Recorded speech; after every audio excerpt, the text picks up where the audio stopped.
All right. I'm not going to say good morning because we have people in other parts of the globe with us. So good, whatever season of the day you happen to be in. This is the fourth and unfortunately for me, last installment of our anniversary special for April. I woke up kind of feeling all sorts of ways about this. The last three shows have been phenomenal, heartbreaking, poignant, funny, just, you name it. I don't expect this one to be any different, but it's the end of our anniversary for this year. And so I'm going to try really, really hard not to cry on camera. I'm not promising anything. Welcome to our guests. For those of you who don't know, Tesoro is an international organization. We have folks in Mexico, Canada, Colombia, Portugal, Australia, England, and South Africa. I'm probably leaving somebody off the list, but what can I tell you?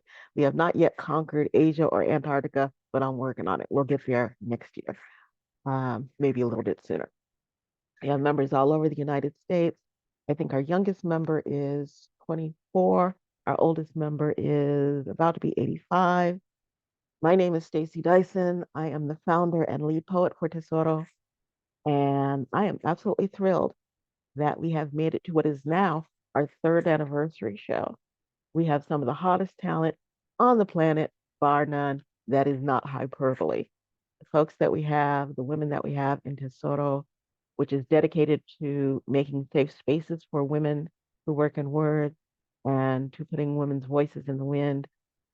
The folks that we have involved in this group are, what can I say? They lay down all their bars in fire and ice all the time, not just on screen or on the page, but in their lives.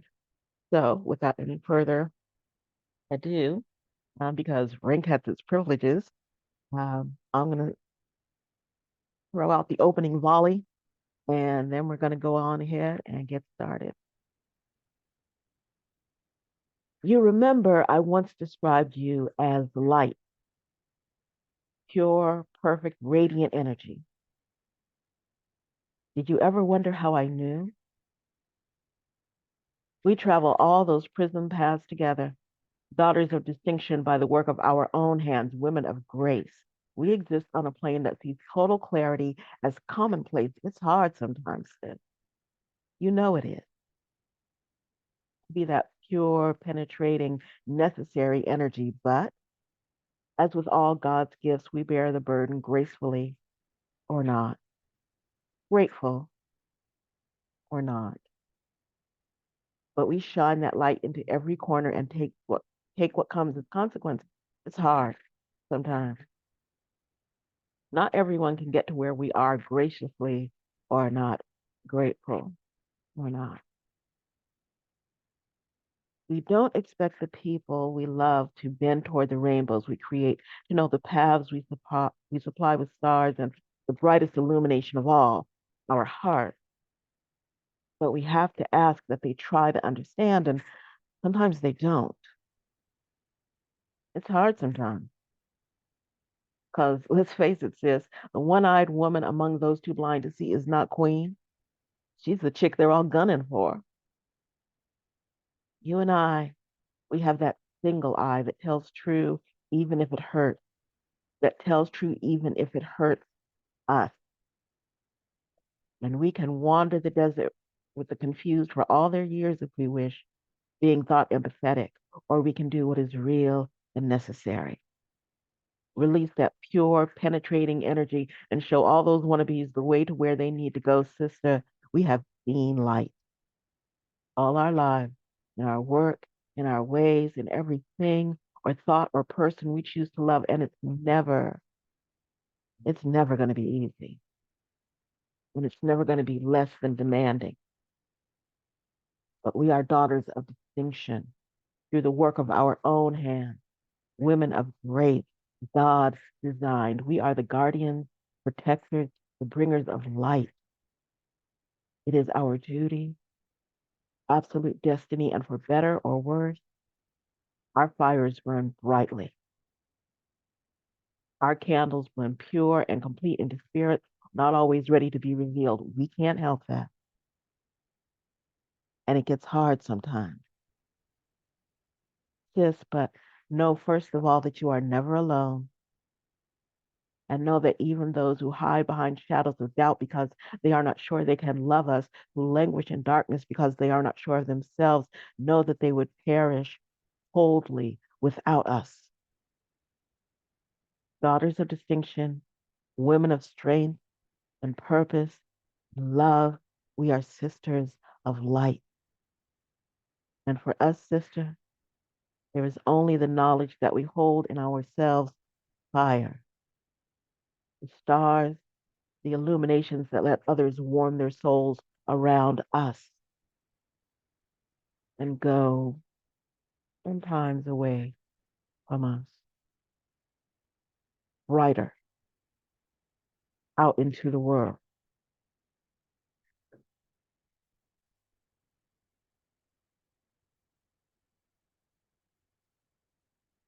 Thank you. Y'all are sweet.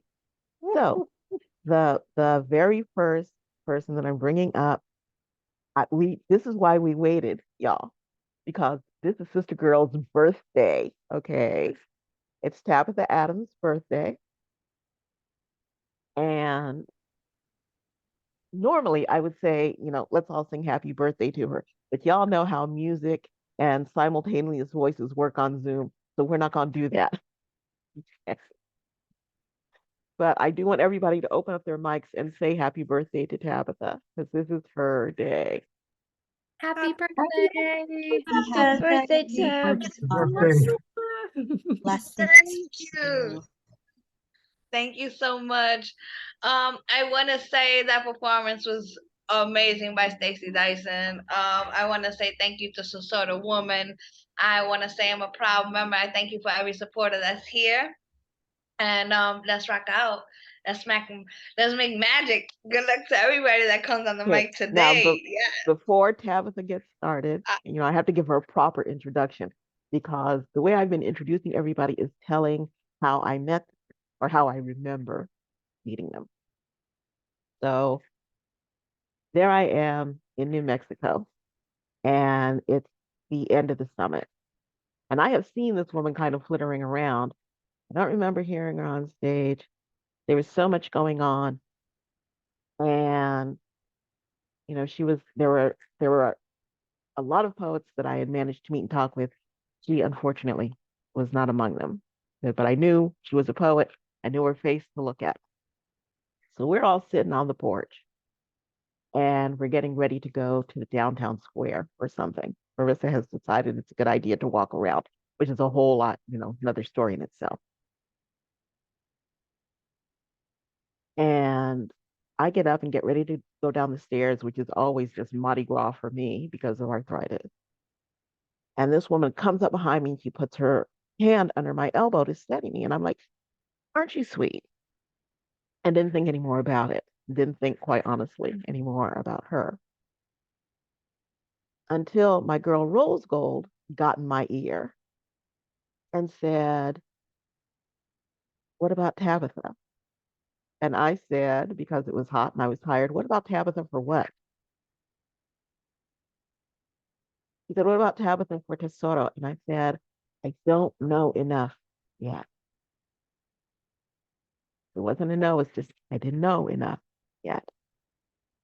So a little time went by and I would see her pop up on, the odd Zoom here and there. And I listened to her a little bit more. And then we had her on one of our open mics and I listened to her a lot. And my fingers were busy saying, would you come and do this before she even got off the mic?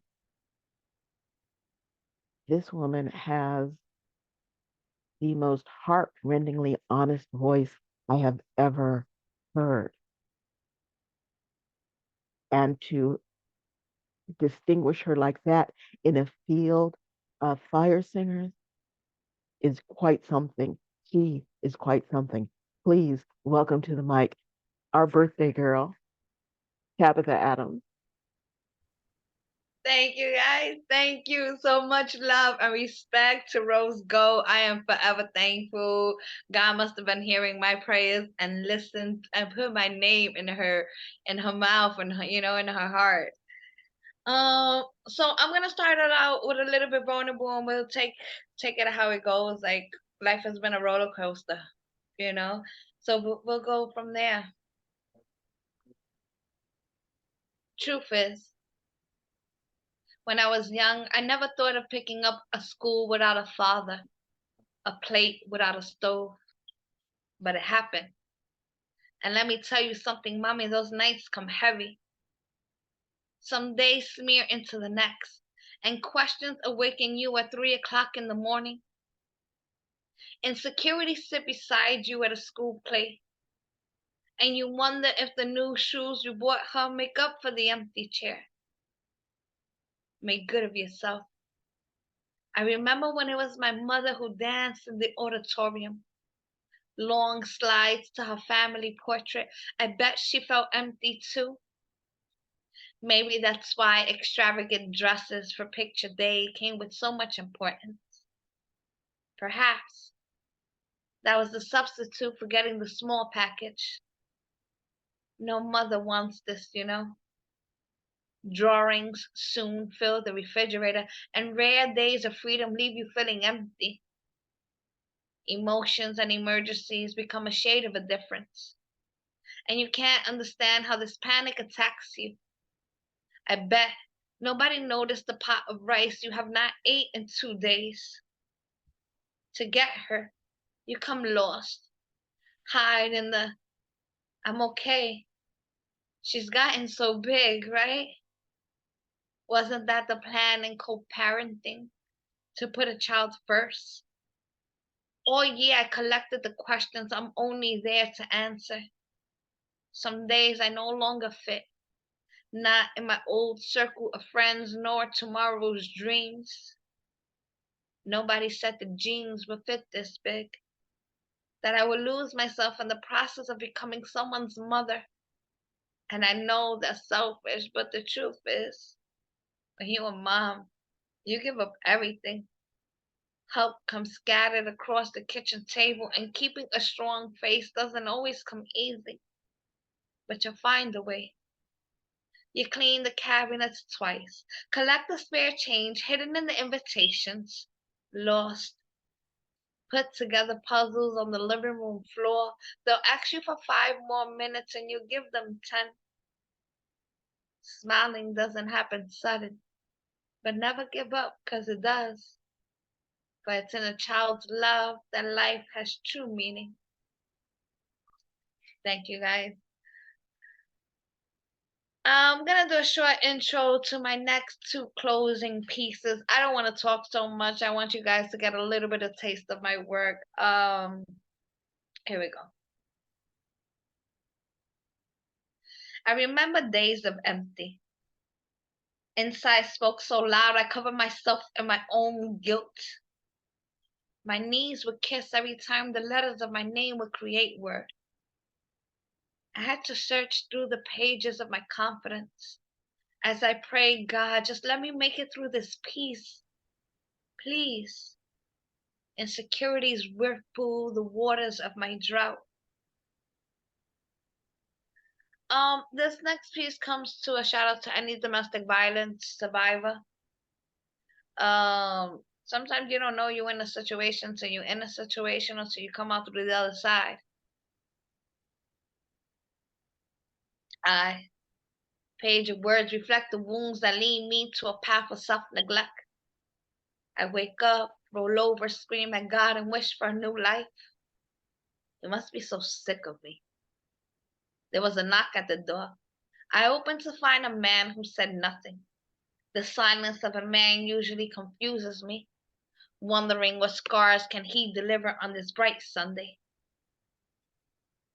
Where is he? I don't know. He doesn't live here anymore. I had never seen this man, but better than I to ask him who he was or he spoke of. I knew. I knew this had to be brought forth by a man that drags the heart of me while I kick and I scream. leaving me to look like I lack sanity. He turns the corner, unzips and spreads, leaving babies hidden underneath the breath of yet another. Blessings turn siblings that are never spoken of. The same man yells, I loved you, while he drags the pain of me yet through around another corner. I take on every woman he dares to spread, and that has left my name to slither. I learned the bones she choked on reshaped me, shaped the appearance of a woman I've never met. Pride, self-respect, and love a little lost. I view her, abandoned by the same cycles. The same people that watch me grow from the strength of single hands, a woman that knows no breaks. Now watch me fall, fall for a man that has made me the scars to his wounds, the outlets to his pains, the markings to his bearings, have left me to heal. Don't I know better? Wasn't my hero a reflection of the same, choking women's by the strings of his imperfections, leaving me a sibling that's only known by the spirals of our DNA? I hold her picture to the wall daily, as if viewing the young girl she grew from allows me to get to know the woman she has become. But it doesn't. Connections that were lost can never be built. Flashbacks of feelings I wished on no woman. Days I cried so hard that my unborn child gathered itself in knots, striking me with the same pain that I passed down. The silence of a man usually confuses me, wondering what scars can he deliver on this bright Sunday. He lifts the right of his shirt, and he shows me his gun. My son, who barely has the experience of walk, holds the back of my leg, knee high, not even two yet. I find phone and ring morning, silently waiting for the day he no longer returns. Thank you, guys. I'm gonna close on. Thank you for the love. I thank you for the support. I thank you, Stacy Dyson. Thank you. I'm gonna close with a piece that's still in progress. It's still working. It's still new. It's still in delivery. You hear me scream. You hear me cry. I'm gonna reshape it in some time. We'll be okay. Though I love this man, the love I have for him comes broken. Ransack Adam's house in search of something I could change, and I come up empty. If angels really sit beside clouds, what was mine really proud of? Broken, damaged, disobedient, I come. I've fallen upon shadowed waters, watch as an addict drown. I think about his cries and what kind of woman that has made me. Sit with a door closed and I begin to hear his body sweat. God, I see needles in many forms, monsters parked on the stations of men. Feel the ocean of his eyes, color me in this feeling of fade I no longer love, and let me lose myself. I've been every kind of bitch. Taste the back of his hand on days he was not home. Addiction. Addiction will steal the light out of your smile long before understandings can heal it. I wish I could say I prayed for you, put my emotions to the side and gathered myself, but I couldn't. Young in this process of healing, I never really knew how much a grown woman is still affected by the lack of by a healthy man. This stage, earn a check, wash a load, and spill over some dishes back when I was 12 is a season of reflection. I gotta fix myself, come to terms with the broken parts of me first before I could properly hold someone else. This hasn't stopped me though. This hasn't stopped me from daydreaming of becoming a bride in my own mind. And though I don't see his face in my dreams, I still wonder what he's going through right now and pray that he too is writing a poem about me. That was my time. Tabs Poetry. I appreciate the support. Good luck to everybody else that blesses the mic. Thank you. Much love and respect. Y'all open up your mics. Throw this woman some roses. That was amazing. Gorgeous tabs, as always, as always. Thank So nice. you. Oh my- You are a just Oh. powerful force, powerful energy. Love it. Thank you so much. Wonderful to hear you, Tabs. Great job. Thank you. Thanks for the support, Marilee. You can definitely feel the rawness in your words. Despite what you're saying, it's a feeling. So thank you for being vulnerable with us. Thank you. Okay, well, that was wow. That was a heck of a way to open up this invitational. The next artist, I'm starting to get misty already. Help me here. Help me, Jesus. The next artist, oh my word. Okay, so here's the deal. So I'm putting Tesoro together, and there are names that I am avoiding because I am thinking in my head, these folks don't want to be bothered with this, sort of thing. They're way, way, way out in the stratosphere somewhere. They don't have time for this. And this woman I wanted from Jump Street. But every time I looked up, she was so busy. He had like 90 different things going on at once, and everybody knew who this woman was. And you only run across a couple of people where everybody on the circuit knows who they are. This woman's name was in everybody's mouth. She was on, this was the height of the pandemic, and she was online all the time.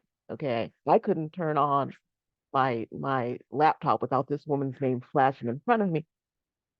Unbelievable poet, unbelievable performer. And there was no way in hell she was going to be interested in Tesoro. So I didn't bother. So I'm sitting on the grid one day, and I am, as the rest of the world is and does, being lulled into this magic spell by what she's doing. And I say, you know what? All she can say is no. So I clenched my courage between my teeth, and I took a deep breath, and I asked, and she said yes. And I lost my mind because this chick is a poet, poet. This woman is, as far as I'm concerned, single-handedly responsible for half the magic in the world. Just by the way she moves and the way she speaks. And I can see her blushing because she knows I'm right. Please welcome to the mic the one and only Finn Bell. Oh my goodness. Thank you so much, Stacy. I am not certain how I'm going to live up to that. Oh, what a blessing this is. I've been looking forward to this. I'm excited because I don't get a big opportunity to hang out a lot with my wonderful Tesoro sisters, my gorgeous and goddess energy Tesoro sisters. So this is a treat. So I hardly ever start my sets thinking about something sad. But this is the year that the words about grief finally found me. Somebody said recently about when you notice everything around the periphery of your grief, and it seems some semblance of normal, you're ready to talk about your grief. So this is called Floating Postcards Hexonetta, and it's dedicated to my mama. The drifting post office on Awashima Island will accept lost letters. I send you a postcard addressed to the ether. It says in shaky print, I miss you every day. Wish you were here, mama.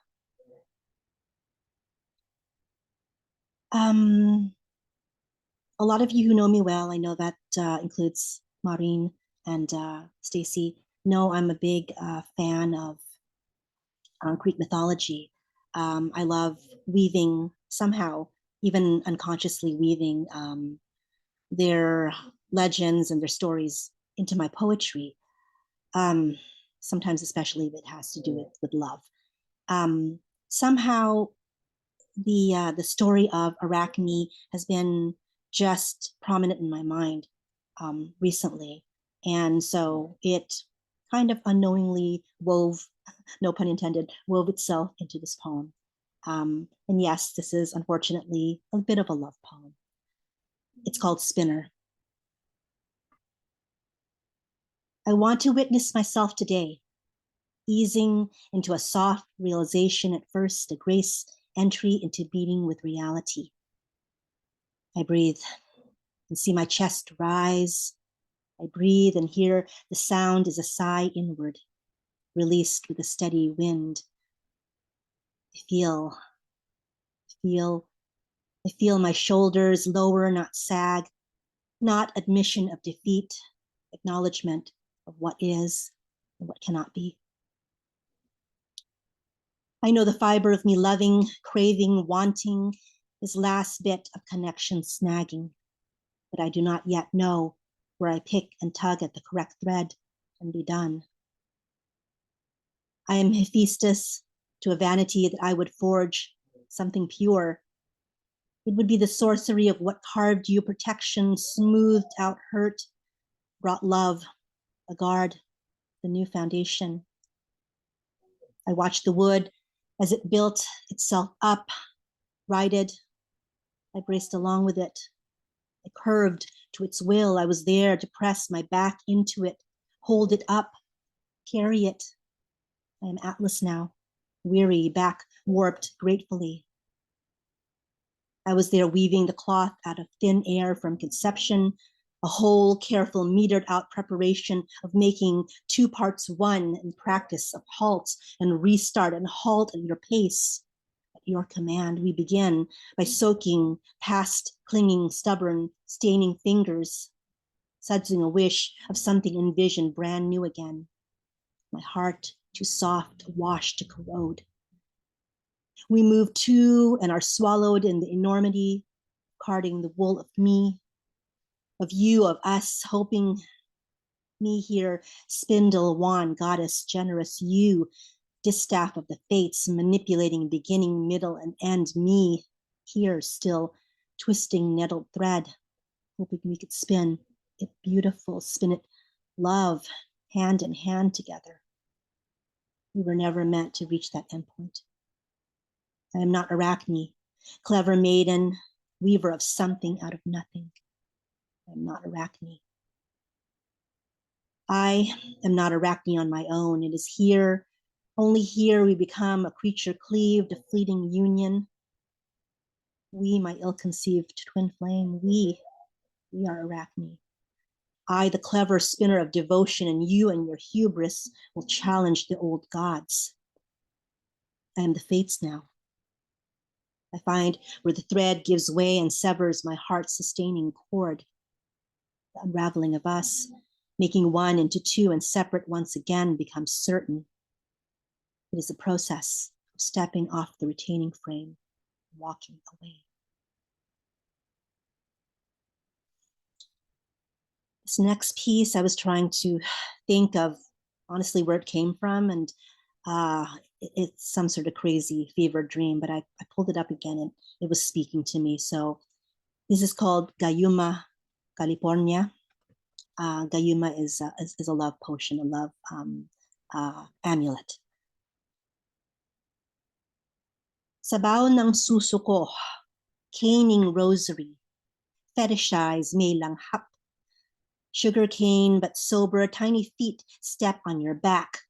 Ash, an immaculate conception, tutung sa ilalim, stare with tablia. 30 days in black, 60 in front of veil, there is something burning in Taal. Duck egg falls, its embryo an orphan, akyat na sa hagdan, mano po, lola, out on street corners. Saliva and guava leaves, walis ting for practical magic in these inlets. We walk.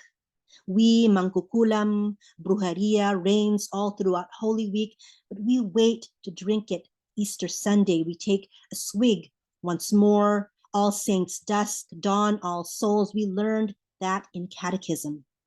On our knees, Your prayer books in our hands while your cock served our mouths. You said it was Holy Eucharist, how the bread makes us suffer for our trespasses against you.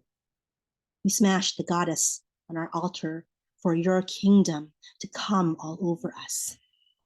We, Mangkukulam, blink you out. You are shard, lodged in our third eye, old man on the hill, tongue thickened, impacts Mother Earth about to birth brown-skinned people, tall Naras, swing our cradle typhoon whistle lullabies. Hit our Eastern infant pearl filters, kaping barako at lambanog. Open casket, best piña cloth, pinched cheeks like vulva, flushed, bolo at the ready, fingers in circle. Kain na po! The smoke, the rotting wood intoxicates me. Pilipinas kong minumutya. Deceived, there is something burning in the Oakland Hills. Virgin ascends to heaven, body and soul. Confession booth jerk off. Brides can only wear white. Ibong Adarna, bullet in her prism wand breast. Dahon ng bayabas brings down fever. Do not sweep the floor. Her soul has not yet departed. Next piece is we were all young and stupid once. I think the great thing about maturity is you find your place as a woman underneath the sun.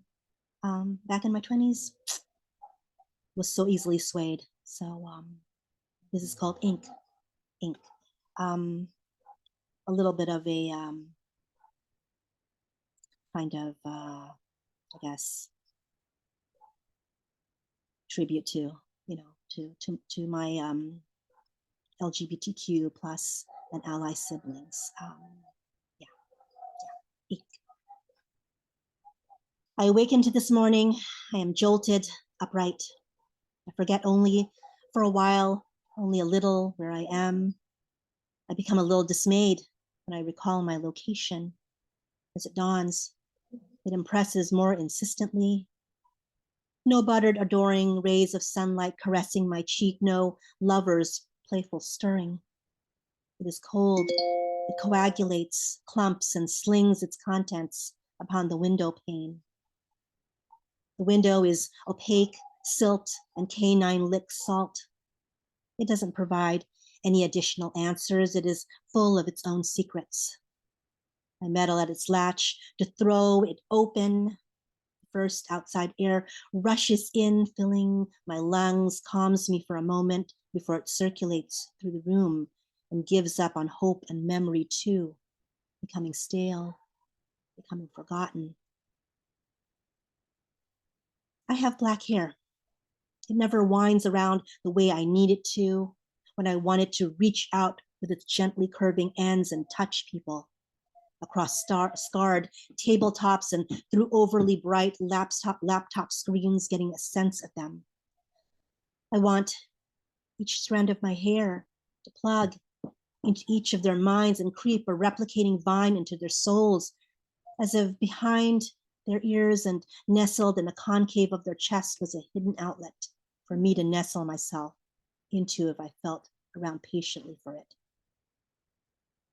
I want us to connect and understand each other before the need for words to complicate chases and subdues me, before bias confused as rationale floods my pathways and congests. My hair, it scoffs at the idea of being circuitry and power chords. Hair is hair, sitting atop one's head. It doesn't have the power to convey what I am, so weary of repeating. My hair is growing long, and today it deceives because it is pretty. I don't want to be other people's pretty. I don't want other people pretty. I don't want what other people's pretty thinks should accompany that lie. I stop fixating on my unruly hair. I reach for my coffee cup, and I stare hard at the poorly rendered jasmine tattoo on my right wrist. Diversion tactic as the caffeine kicks in. I think of the man boy Skyscraper tall and cocksure eyes the exact color of newborn guava leaves, telling me how he was infatuated with me because I was so pure. He would never be the kind of girl to mar her skin with ink, is what he said. What kind of girl is that? I teasingly replied, still being the kind that wanted to please him and his ilk, to bend Asian willowy reed and mighty oak fantasy, even as his unspoken yellow fetish was discomfort pushing down on my abdomen, bile rising from my gut. He tapped the tip of my nose as if trying to reset all of my controls. Adorable. The type of girl who drinks and swears, smokes a pack a day, beds a different guy, or God forbid, another girl to mark a fortnight. I nodded, motor function response still uncomprehending. My brain could not summon up the correct face and response to match his repulsion. I fished in my jacket pocket for my obsidian, seeking comfort, protection, familiarity. My fingers brushed my heavy silver lighter and my Marlboros, and I withdraw my hand and fidgeted with the collar of my dress. He, man, feeling silence is complacency and girls in dresses are translucent, smiled, feeling magnanimous in the universe he knew. He filled the silence with last wise words. Just remember, kid, good girls don't do those kind of things. Good girls don't get tattoos. Am I good on time, Miss Stacy, or no more time? Or bye-bye time? What you think? Did I go over? Got time for one more. Awesome. Okay, so I know I didn't do it the last poem. Apologies for that. But I am going to, try to offer you guys the oh goodness, what's going on here? Sorry, apologies. The glossary for this, because it does have Tagalog words and quite a few of them.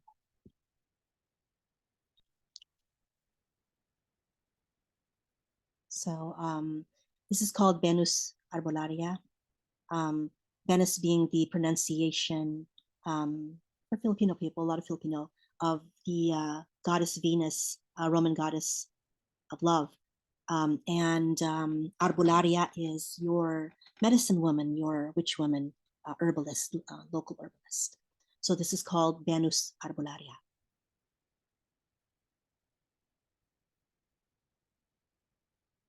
Siya ng damong Maria para sa masakit na tiyan. Quiet down the tide of your arrival, sister. Shush the vehemence of your crimson low moon river. Quell the swelling wave of you, woman wilded. Imbibe mugwort. Sanguine mark your worth. Stigmata form between your parted thighs proclaims you blessed. Halt the crimson flash flood, cauterize clean. Behold, they'll make a holy woman of you yet. Siya ng damong Maria, damo, dumi, consume soil, eat dirt, dirty, filthy. Marumi, they say. Maruming marumi si Maria Santissima Sagrada Sacrificio. Sacrifice her, consecrate her, rebaptize her in their image, painted over, lily unmarked, white, to the nave where the vestal hearth will not burn for her, will not burn for them, will not burn them. They will not burn for her. They burn her whole, burn her at the stake a claim holy, holy commit, immaculate conception, birth of a virgin born upon a latch trap shell snapped shut. Celibate angels will lift a harlot's weight in misdirection, her story awash in fleeting sea foam, brushstroke. History repigmentation done in a heavy hand, done in the shadow alley, guilt, gilded, golden goaded ratio, masters, Saint Stephen, stone, silent stone, ground, cuckold worship. Midnight mass attendant, see a God-man span the sky, extend a groping limb, bar us entry to the glassy heavens of the ceiling to touch his humanity, to self-pleasure his ego, to fabricate the high holy writ in Sistinian gargantua proportions. The reclining goddess is exiled in repose, body incorruptible, body rose scented sweet, smiling up at her ambient drowsy constellations. Listen now, a capon crows 3 times before dawn breaks the heavens. Well, thank you for listening. Y'all open up your mics, throw this woman some roses. My word. Masterful. Unbelievable. Yes, Simba. Beautiful. Amazing. Absolutely incredible. Wonderful, Finn. Beautiful. Okay, so we're moving on to the next poet. I remember hearing this woman and thinking, good Lord, where's that energy coming from? Because she seemed as if she wasn't sure of her own power. And I couldn't understand that. And we were, speaking a little bit about what she did and the way she does it. And I told her, and I meant it, that she spoke like she had diamonds in her throat, because she does. She is, unfortunately, not somebody that we see on the scene all that often, which is a shame, because they're just those folks labeled rare breed who should be on every stage in the world all the time. Please welcome to the mic, Gigi Melinda.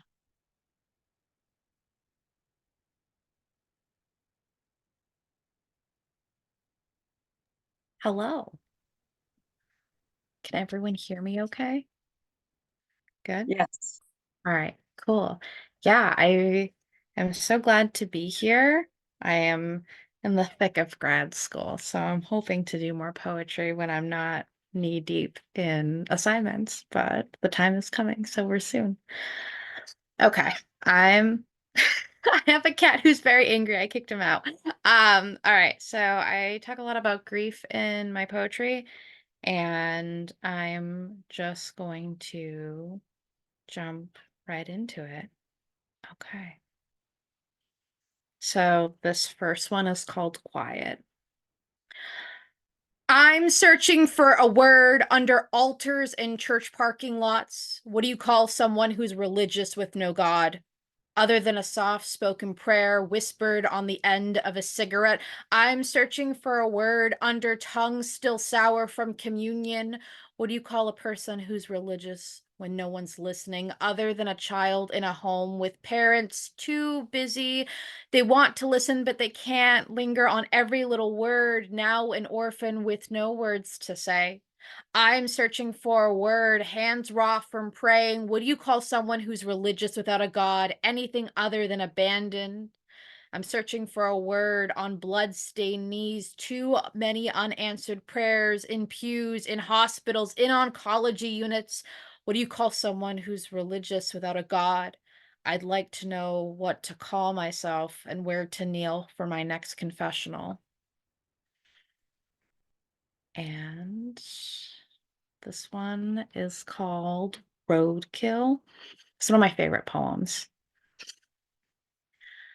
I think about the first time I saw a deer in Minnesota on the side of the road. In the Midwest, no one stops for pedestrians, let alone deer. I think about the time my car slid off the road, sliding into a snowbank, and no one stopped to help me, just maneuvered around me. I am now the deer. I am now the thing to be passed by. I remember when I was 18, I pulled my car over when I saw a car crash into a tree, the driver now seizing. I pulled her body out of the car while a man laid on a horn, and I simply, as if I was just an inconvenience, and I screamed, either fucking help me or go around. I thought of her in that moment, knowing that there would be no one there for me, The first time I saw a living deer in Minnesota, the irony, iron bars surrounding them, eating grass on top of graves off of Lake Street. And I think about my grave. If there will be any deer over it, or if there'll be anyone on the side of the road, nothing but bones and dirt, nothing recognizable, nothing to be remembered, not even the outline of a deer, of a body, of a woman. Think about the first time I saw a living deer in Minneapolis. I wonder if I am them living in a cemetery or if I will simply be roadkill. And then this one is called Wishing Wells. I toss pennies into wishing wells, and I'm tired of being able to passively say, what a tragedy, when it's just another Wednesday. I wish cigarettes didn't kill you, but at least they're honest. I toss pennies into wishing wells, every wish wrapped around the ridges of a coin, hoping they come true while my whispers taste like copper, taste like metal, taste like the word tragedy. Whenever I hear news, knowing it's just another Wednesday. Tragedy tastes like cigarettes when you answer the phone, hearing that it's cancer, your parent, 2 parents in 2 years. I wish cigarettes didn't kill you. I wish jeans didn't betray you. When you're the only one, when the only hope of living a long and happy life is tossing pennies into fountains. I wonder what will kill me, cancer, or maybe a school shooter, maybe a man who said I didn't smile wide enough. I want to toss pennies into fountains, hoping wishing wells are real and hoping I get to live a long life. All right, I'm just going to keep on going. This one is a really old one, but I really love it. It's called Silent Churches. I write a lot about religion just because I used to be really involved in religion before I lost both my parents. Churches grew silent after you died. I felt I could hear a pin drop. Online sermons and outdoor congregations brought preachers with words I couldn't hear. Sermons sounded muffled. No breaking of the bread, no faces that seemed friendly enough to break bread with. Churches fell silent to me. I could not hear God in the Psalms nor in the homily. Mouthing prayers, my voice made no sound. After you died, I felt God leave my church. I could not tell if he left because he just could or because he was asking me to follow him. Wherever he's leading me, I hope I hear a voice soon. I'm sitting in a church surrounded by congregants and I hear no sound. This one's just another religious one. It's a little more intense. This one's called Kneeling. I want God on his knees at an altar before me, while I sit adjacent to a tabernacle with my body and blood under lock and key, which is simply labeled coffee and cigarettes. I want God on his knees and praying an Our Daughter prayer where he tells me his sins of forgiveness, of forgottenness, him the trespasser, him the debtor. I want him to apologize to me, to my mother, to my father, to a congregation of 4 now made to 2. I want God on his knees. I want God to apologize to me where I was baptized in a hospice room. And I can make the sign of the cross out of the residue of morphine on his forehead. I want him to be present while I watch them die, when gasps of air turn into nothingness, where he should have been there. I want God on his knees praying for forgiveness for leaving me alone in a world where things aren't getting better, with the audacity that I'm supposed to pray to him. I want God to pray to me for taking care of the sick and the dying like he was supposed to. I want God on his knees where he sees where I did his job, and where I can let him know that there's no reconciliation for him, and I don't want any for my blasphemy either. And then I just got like a few more. All right, this one is called Inheritance. Inheritance tastes like licked fingers silvered by the residue of cashing a few $100 at a Coinstar at 11 p.m. on a Sunday night. Inheritance feels like a neatly slipped $20 bill in a graduation card signed love mom and dad, even though they won't ever be there. Inheritance is a last I love you gift and a reminder I never get to fuck up. I never get to fall down because there's no one there to catch me. There's no mom and dad's basement I get to go back to and live there when I'm 35 or 40. There is no mom and dad, and our house isn't even ours.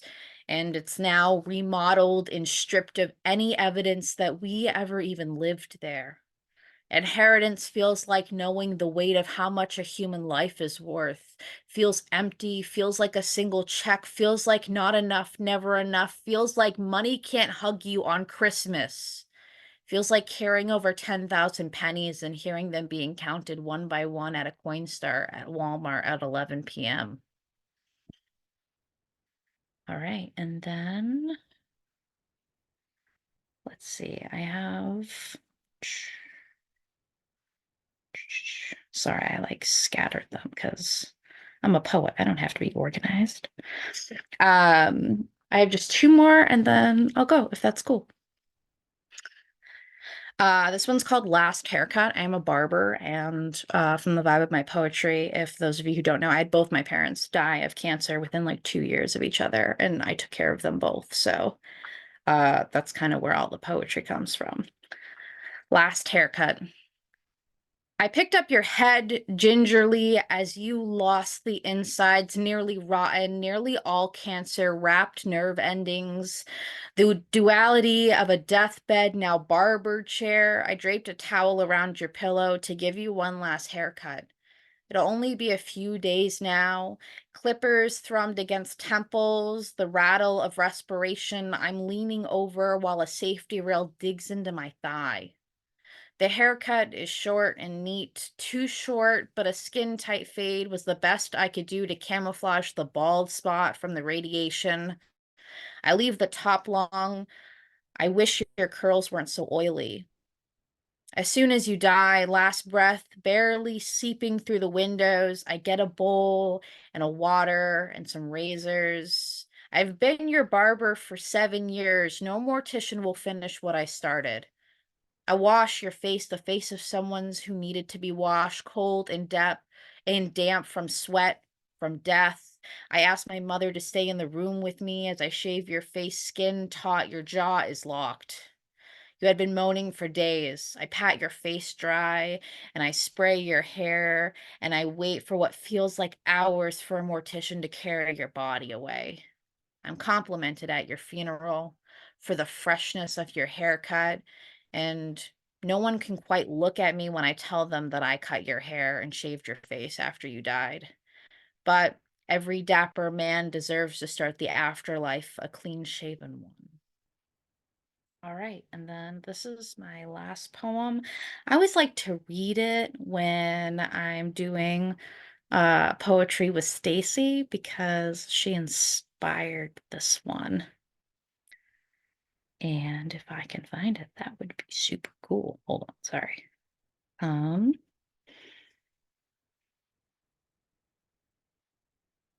Okay, it's called Gold Throat. Where is talent? What if you're not born with it? What if it's birthed from a wound that couldn't nurture it, from the bearing of rawness, rawness from the clenching of jaws? And what if poetry is not something to create, but to capture, to hold it down and put it on a page to encapsulate it? I was told my poetry is not polished. It's rough, like hands of people who work. My poetry is one of unearthing grave sighs as I unbury relatives so you can see them. I've heard polished poetry is boring. I didn't have the time to polish my grief in between measurings of morphine dosages for a father and mother dying. I only had the rawness of words. I write poetry for those who know it doesn't get better, it gets different. And that's okay. If someone tells me there's a silver lining, I hope it's one made of wire so I can strangle you with it. A woman told me I'm a woman with gold in my throat, and I wonder if that's why I'm always choking on every fucking word. Did I ever even have a lisp? Or maybe I just spoke in stanzas. I'm a woman with unrefined gold in my throat. I'm not polished, I'm accessible for you to get the message that it's okay, that grief won't ever go away. It doesn't get better, it gets different. And there's still company for the living, there's still gold to be found. And that's all I got. Thank you so much. My word, open up your mic. Glorious. Oh, Yes. I could not love that more. Wonderful. Yes. There is Breathtaking. gold in That this was a house. great set. Amazing. Thank you. Powerful. Oh my goodness.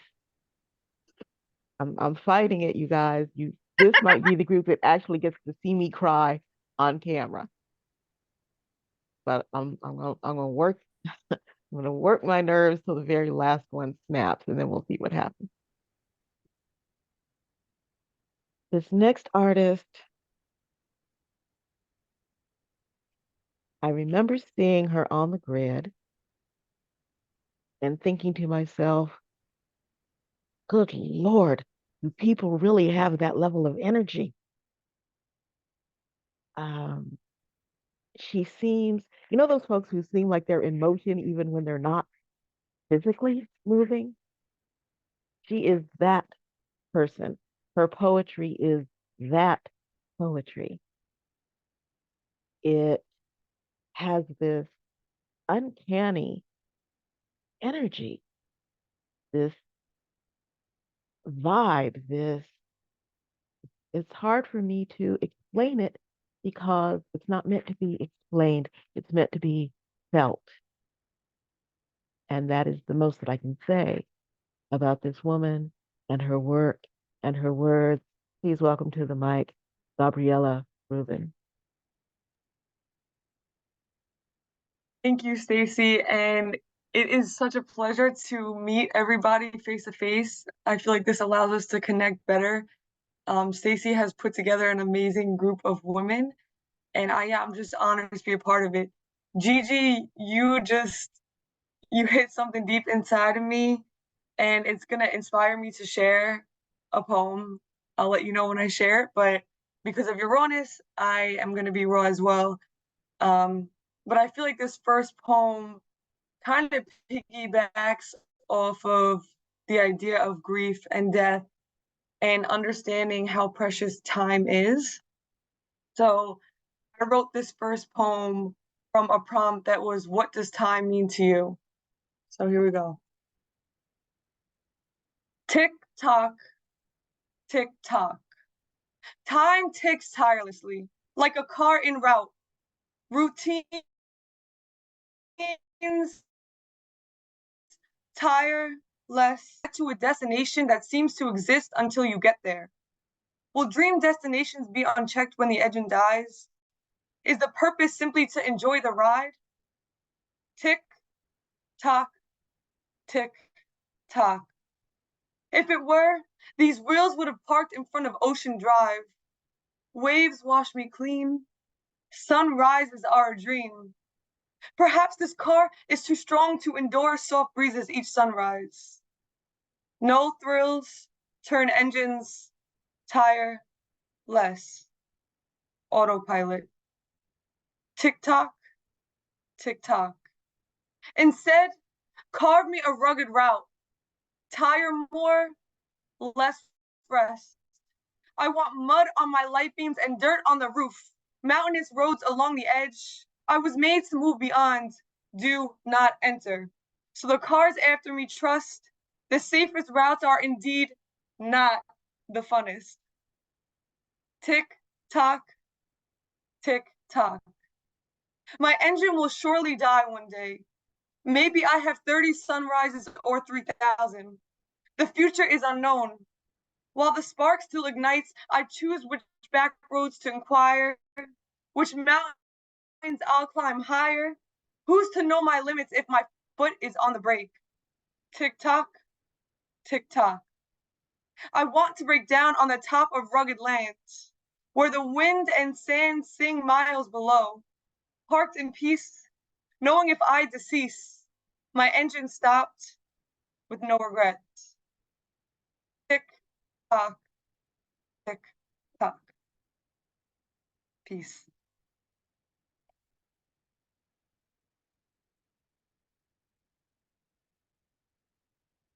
So this next poem I'll share with you guys, I'll give you a little backstory.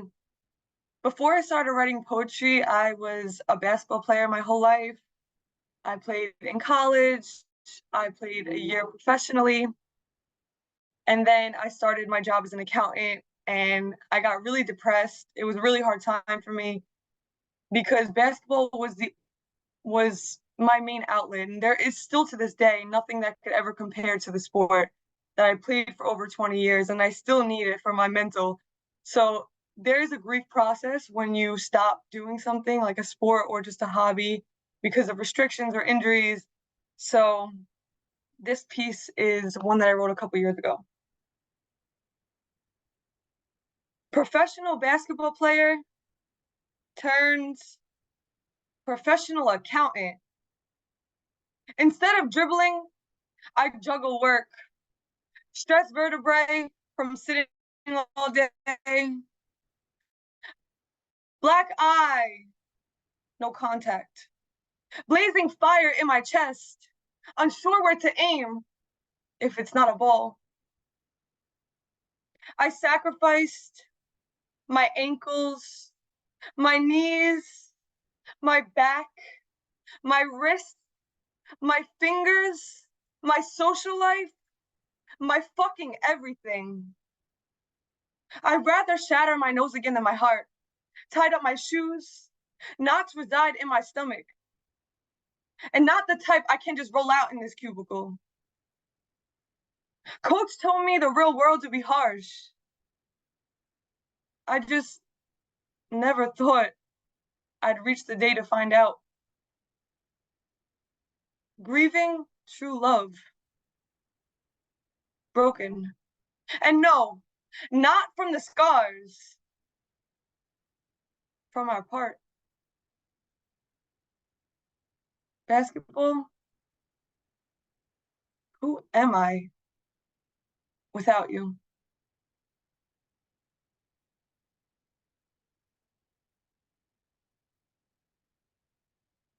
Turns out that fire was for poetry.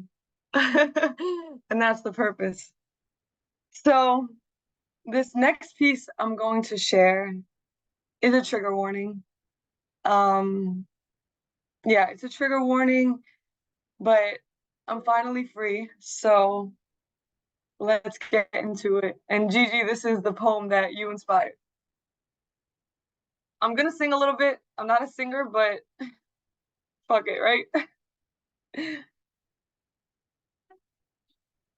I have a dream, once unseen, yet now I know which way to go.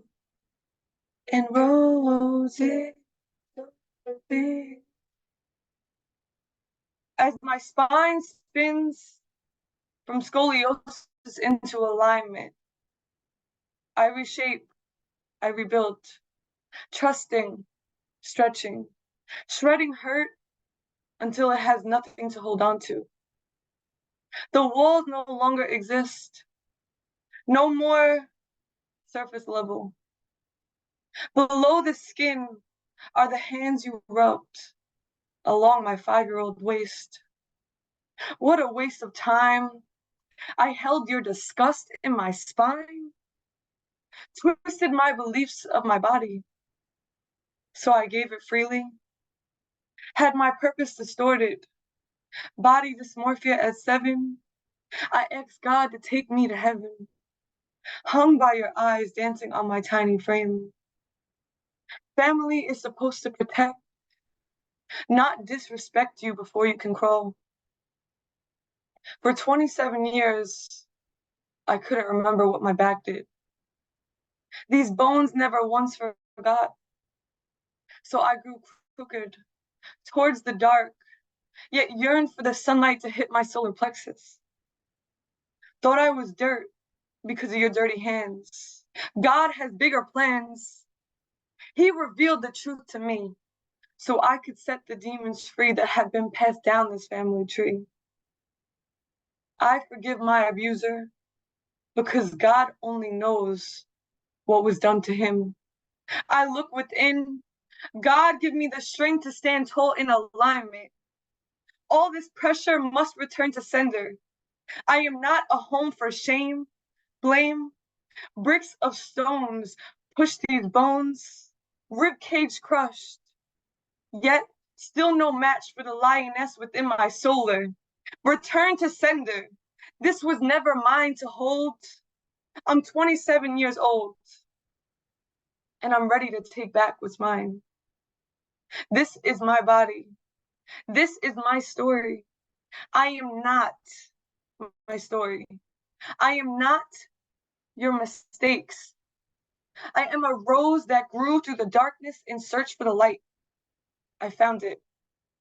Now I'm free, and the birds sing. I have a dream. Don't see it. Which way to go and rotate. Oh,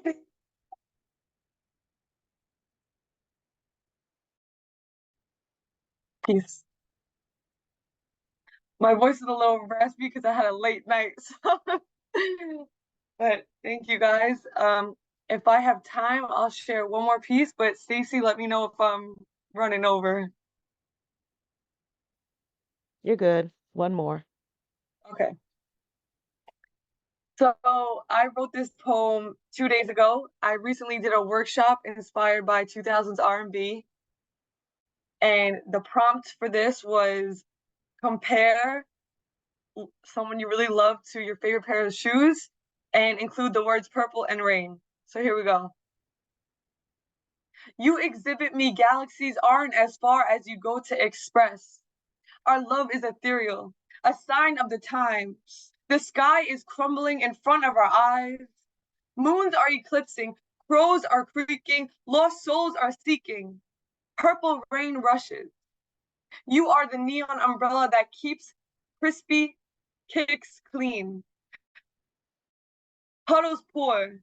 You hold me on your back as if the pressure were a drop. Drop me, you'd never. Jordan, you're my air. You're my one. This love is not mid or below the ankle. You hold me high top, the earth. So the purple rain becomes a beautiful show. Blood and tears trek us forward. I promise these kicks will walk to the ends of the earth to affirm why I'm the yin to your yang. Our love is a New York style fly. No one can do it like us. Timelessly evolving.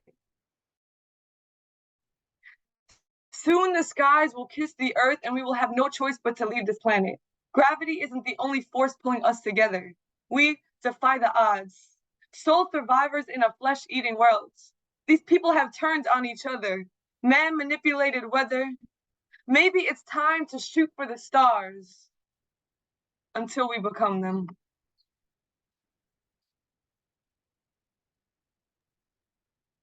Thank you very much, and I am excited to hear the rest of you perform. Y'all open up your mics, fill this woman some roses. Woo! Lovely work. That was so wonderful. I love the song. Thank So glad you. you shared it. Thank you. Okay, so we're gonna move on to this next poet whom I always have the most trouble describing because her work is so multi-layered, multi-dimensional, multi-emotional, if that's even a word. Well, it is now because I'm a poet, so I just get it one. I remember hearing her. It kind of threw me off for a minute because I had to, it was in a time where the words were just sort of rushing past my ear. And I had to stop and think when she spoke. And then it didn't became it then became something that I didn't just need to hear. I was compelled to hear, which again is unusual to me. When you've been doing this as long as I have, and somebody makes you stop dead in your tracks and listen to what they're doing, then yeah, this is somebody that you need in your orbit. This is somebody the world needs on that stage, our stage. Please welcome to the microphone, Namu. Wow, thank you for that. That's really amazing to hear you say that about me, Stacey. Thank you. I've been in a really weird space, so I haven't written anything new. So I just decided that I would reach into the things that kind of spoke to me, my old stuff. So these are the things that just kind of have hit me closely lately. So the first one is called Okay, I Say, Today I'll Stay. Hit me, I said coldly. What? Hit a woman? Are you mad? Oh, so marking up my face is low, but emotionally is not bad? That's sad. That you think bruises go only surface deep, and being oblivious of your verbal mauling makes me want to weep. Maybe if you hit me, you'll see the visual result of all the cruel and scarring things of your sour mouth assault. He dismisses me with a chuckle and starts sucking venom through his nose. Then suddenly he's left the room and I'm fighting with his ego. Oh, this is fucking bullshit. I did nothing wrong. No, the fact that you did nothing is precisely what is wrong. This is what I want to scream, but I know that I won't win. He has more respect for decomposing shit that's rotting in our bin. Instead, I have to calm myself, be careful what I say, because if I don't, he can't help himself and gets carried away. Can you try to see my side? I'm not asking for a lot. Nah, you're just fucking paranoid because I'm the only friend you've got. I take a sharp breath in and try so hard not to move. He has no fucking idea how much that statement is so true. I take it, I fake it, I brace my crumbling knees. He'll never see the bedraggled heap that is my history. Never have I ever been taught trust by any guy. I told him he was different. I hate he made me lie. What should I expect? I guess this was made clear from early childhood. If a man biologically made to love me can't, why could I think that he would? Okay, I say, and walk away. One day I'll speak, but not today. Today I'll stay and claim my spot, because he's right. He's all I've got. Thank you. Okay, this next one is called 10 Chances.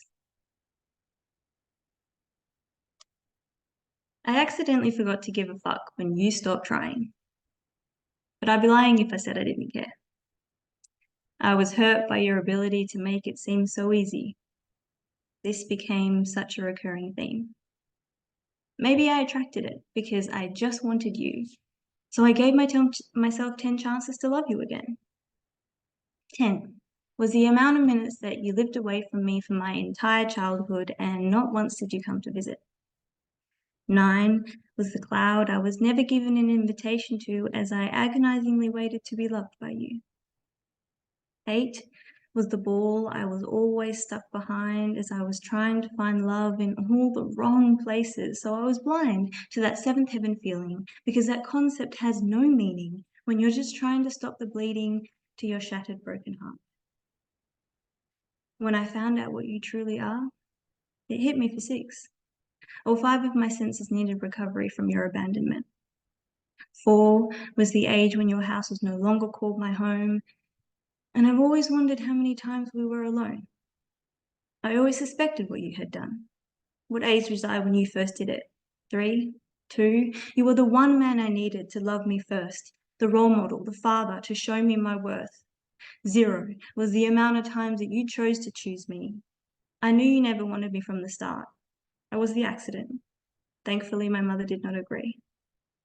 I accidentally forgot to give a fuck when you stopped trying to be my father, but I'll be lying if I said I didn't care. I was hurt by your ability to make it seem so easy to walk away and never call. This became such a recurring theme for all the men that came after you. Maybe I attracted it because I just wanted you.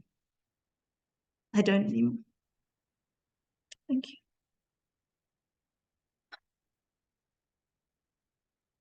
Okay. Two more, a shorter one and a bit longer one. So this one is called Nothing Can Be Done. And it's the first of a series, but I'm just going to do the first one. So nothing can be done.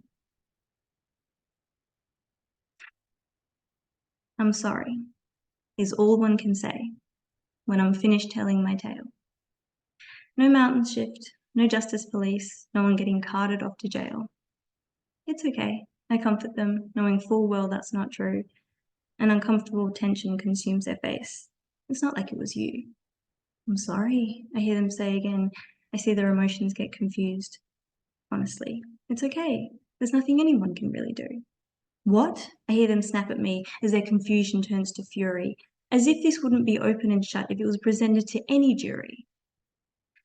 Dejection mixed with acceptance is the cocktail of my mind as I attempt to explain the reality, censoring the brutal with something a bit more kind.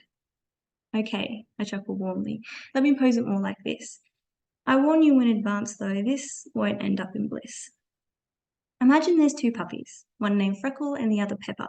They would play and talk and fight and do virtually everything together. Freckle was a show-off, a bitch described more than just her gender, whilst Pepper was more quiet, far more approachable, and more tender. Now imagine that one day Freckle discovered a newfound source of joy. It was a puppy that looked just like her, but as a fluffy little toy. So when Freckle was with others, she would often split her time with playing with this newfound toy or just leaving it behind. But when Freckle was at home and had this toy alone, not even Pepper was invited into their special playtime zone.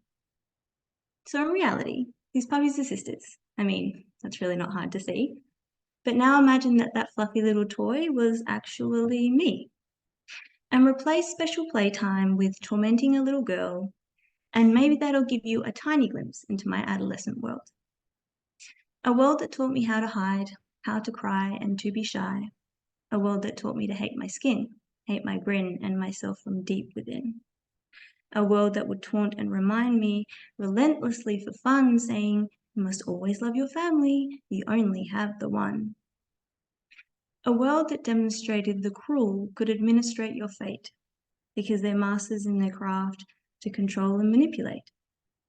The manipulation was so sly, it was disturbingly intellectual, smudging love with degrading shame as it crossed that line to non-consensual. An environment that assured me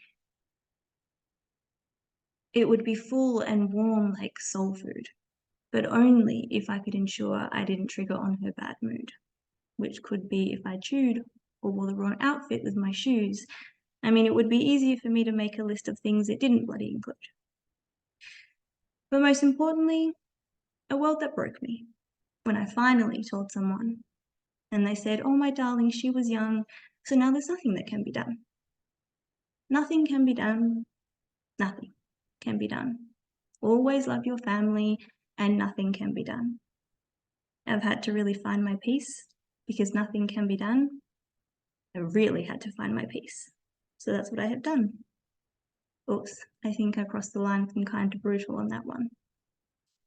I'm sorry, is all one can say when I'm finished telling my tale. No mountains shift, no justice police, no one getting carted off to jail. It's okay, I comfort them, knowing full well that's not true. An uncomfortable tension consumes their face. It's not like it was you. I'm sorry, I hear them say again. I see their emotions get confused. Honestly, it's okay. There's nothing anyone can really do. Thank you. Okay, this is my last one.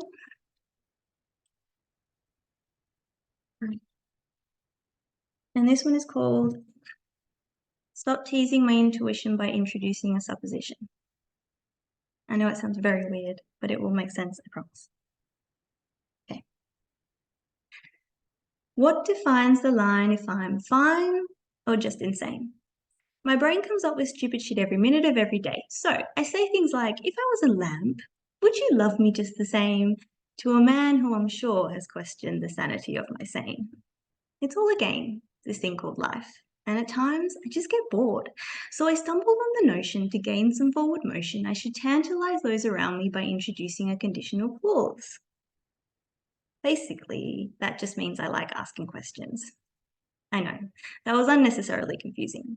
But like I said, I get bored. So I stupidly self-assured myself that though most of this would be ignored, it could somehow be fun and amusing.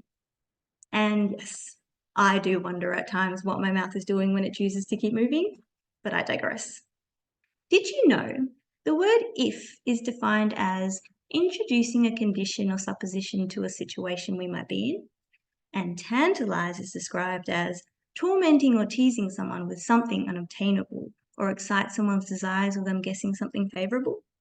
So essentially, I like proposing ridiculous, far-reaching suggestions, then posing them as questions to try answer these reaching questions, bringing torment and giggles to the people that I riddle and hope they're entertained long enough not to stop and say, where did she come up with this ridiculous dribble? I drew a drawing once for my mother of a girl who kind of ended up looking cross-eyed.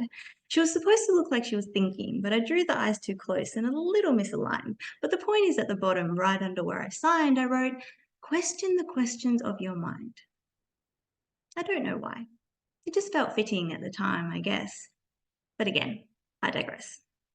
So I started doing that, questioning the questions of my mind. But when I questioned them, these questions deep inside my mind, I'd find the answers were aloof. When the answers became insane, then they all got high on shame and then they did not want to change.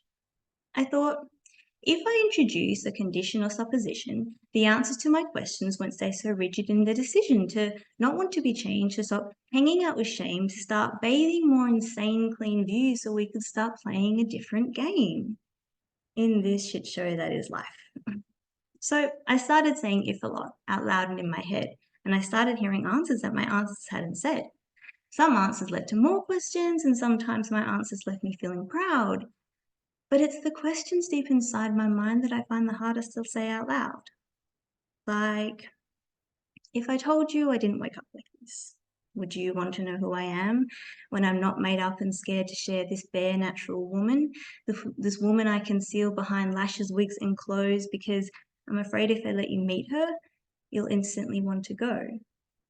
Would you want to know me, or would you be content to connect with the me that I let you see?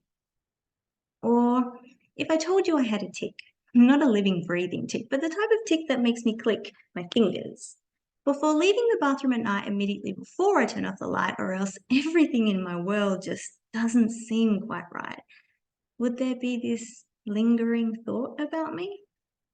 Or if I told you when I was young, I said I wanted to be white because they had more fun, would you laugh and think that's kind of odd to say? Would you put it down to innocent wordplay and dismiss my remark, or would the logic break your heart as you stop and think, no, I understand what you're trying to say? Or to the girl who tortured me when I came into her world and started making up raw shit because she was no longer the only girl in the group which made her jealous, bitter, mad, and sour. If I told you your jealousy stinks, would you go and have a shower? I think this question is so ingrained in my brain because the fact that no one pulled her up on it makes me feel so disempowered. Or if I told you I was sad, would you tell me everything would be okay? But then if I told you the other day I was so sad in the kind of way that I couldn't leave my bed, that more than anything I just wanted that bed to consume me instead because I didn't know how I was supposed to wake up to face another day when all I could think is, but I still don't know who I'm supposed to be today. Would you still tell me everything would be okay? Would you tell me that my presence in this world does have meaning? Would you tell me that I should honor this feeling that I'm feeling? Would you remind me that I'm strong and just to try stay brave because you're convinced the way I see myself matches how you see me in some way? Would you still tell me everything would be okay if you knew I wouldn't believe you? I think I make suggestions and ask silly questions because I'm bored of amusing the confusion deep inside my head. I'm trying to find answers by using conditional torturous laughter because I don't think people would be happy to answer my serious questions instead. Yes, my mind's a mess, and I'm constantly in a state of digress that I can't tame. But I still don't know. What defines the line if I'm fine or just insane? Thank you so much for having me. Open up your mic. Throw roses all over the place for that. That loved it. Thank you, darling. Beautiful, Love unique. your honesty. Yes, beautiful. Okay, this next poet. So there I am, the middle of the pandemic. I met so many of you during the dark days of the pandemic, darker for me anyway. And I am sitting on what I have affectionately come to call the Philip and Chance show, which is otherwise known as Put It in the Chat. But I've known Philip forever, and Chance I've met since. So yes, the Philip and Chance show, and they are doing what they usually do. For those of you not familiar, they are just giving Hail Columbia to anybody who wanders across their vision. And I'm glad I know that they love these people that they're messing with, because otherwise it would be, it would just be harmful to listen to. And I notice week after week, there is this one particular woman, they are forever on her case about whatever it is they can come up with. And even though I didn't know her and hadn't really heard her, because I always seem to miss her, kept typing in the chat, look, y'all need to get off my girl. Or do I need to, come down there and take my shoe off?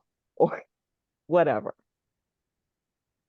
And then I finally got to hear her do a set, and I realized this woman didn't need me to defend her at all. She was good to go.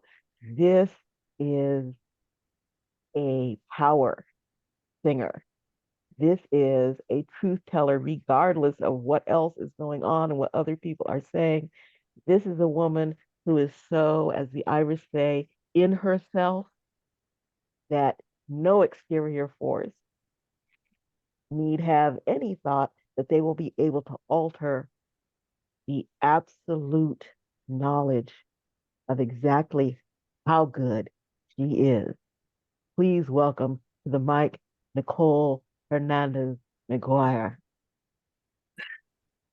Hi, everyone. Thank you so much for having me today. Oh my gosh, everything that I have listened to today has been absolutely amazing. I usually don't get teary-eyed at these types of things, but this, I don't know, this set, amazing, amazing poetry that just hit me to the core today.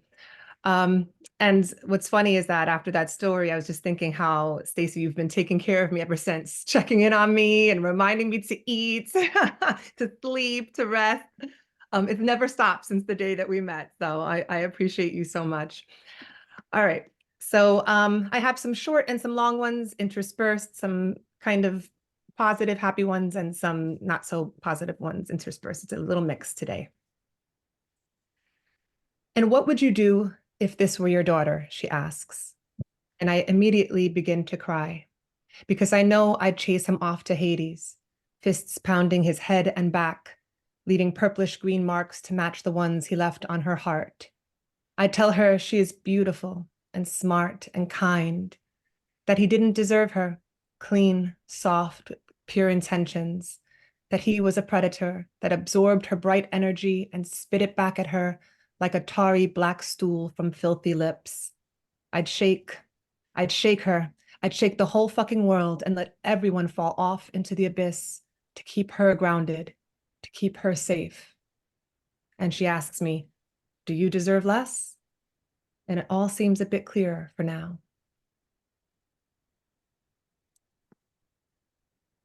He's got a chest full of exes, lonely girls with no self-esteem. He pulls one out and dangles her before me. I watch, baited, yet don't feel a drop of jealousy, compassion rising to surface as I watch the worm dance on hook, a slow, performative death. What a sadness to see her bleed a little and to know it's all for me. Tectonic plates grind, bone on bone, restless, unruly, beneath the fragile surface. My whole life appears surface, soil that nurtures flowers and weeds, but you're in me, molten lava boiling forever, an angry, roiling core. I fear you. Threats floating on hot breath, your evil and your charm, it's all within, a journey to the center of the earth. My therapist asked me to rate my pain, flashbacks, memories, numbers on the Richter scale. It's been quiet for years. But every now and then you break through, walking in with melting ice cream cones at 9 p.m. on a hot New York night, much to Mom's chagrin, handing them out to 3 sets of small peach palms attached to sleepy, happy bodies. Tremors gently shake the windows. And then, after a stretch, you erupt in glimpses of suffering, those same sweet palms pulling you off of her, pressing against ears to muffle screams and cries, the violence of nature, man versus earth, man versus woman.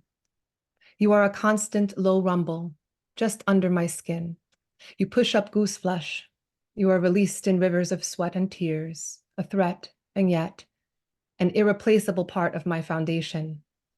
I'm resolved to the fact I'll spend the rest of my life in doorways, under dining room tables, trying desperately to avoid your aftershocks. The next one is called Unfamiliar. She is makeup, she is muscle. She glides across smooth floors. I catch her likeness in tall mirrors and breathe in sharply. She's got admirers and haters of her soft curves, her strong laugh. She is someone I could love. She is late to her flowering, but even older buds swell with hope and possibility. Unfamiliar who I have become. This next one is called Downtown. I see you walking around once in a while, and you're not well. You've lost a few years, a few teeth, a few pounds. I heard a lot of things and I tried to reach out a few times, but addiction is my line in the sand, and so I didn't try that hard. And when I do see you on that corner or in some doorway yelling at passerby, I sheepishly look away.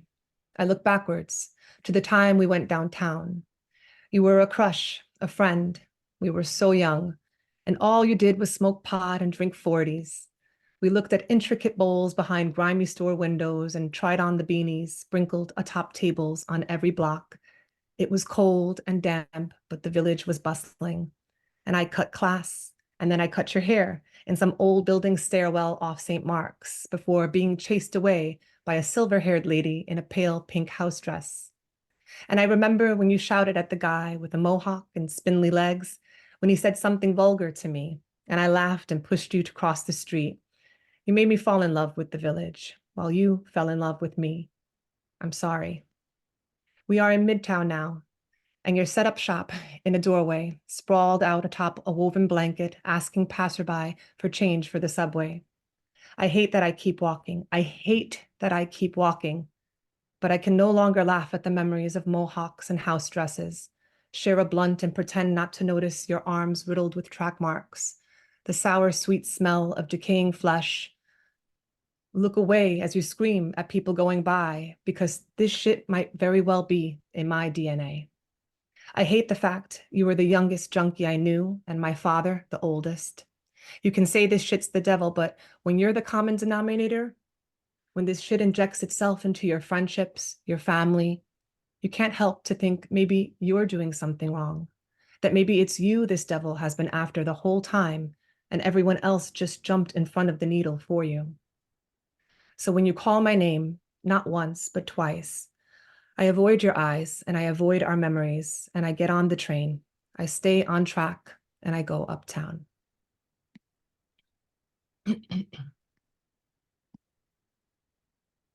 A watched pot never boils, my mother used to say. And so I learned to stare. I watch and think and watch even more to prevent the heat from changing the water's form, to make sure I stay fluid and not disappear in swirls of steam, a wispy wet memory of who I once was. This next one is called Narcissist. She's going to rub his ego like a genie's lamp, awaken the trickster within.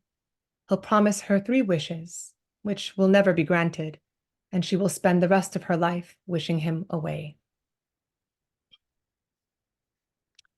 This is an older one. To all the boys I played in the 90s. To all the boys whose hearts I've broken, the ones who swore undying devotion and fidelity back when we were young and horny and couldn't grasp how long forever could be. The ones who were so attentive, studiously noting the things I liked best, surprising me later with them. Cold, mystic pina coladas, sweating tiny ringed pools on my stoop, and Cypress Hill stickers left mysteriously at my door.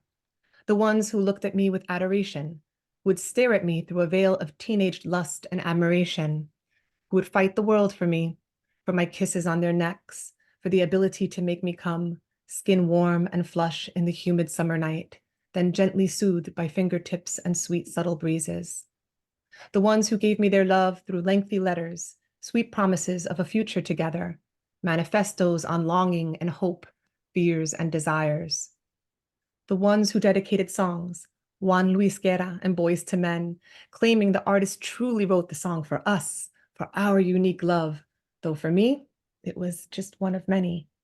See, I was addicted to that feeling of someone wanting you so badly you could feel their vibrations, micro pulses drawing you closer to better hear that steady hum, the sharp scent of opportunity and chance, its aftertaste similar to that one experiences after snorting a generous line.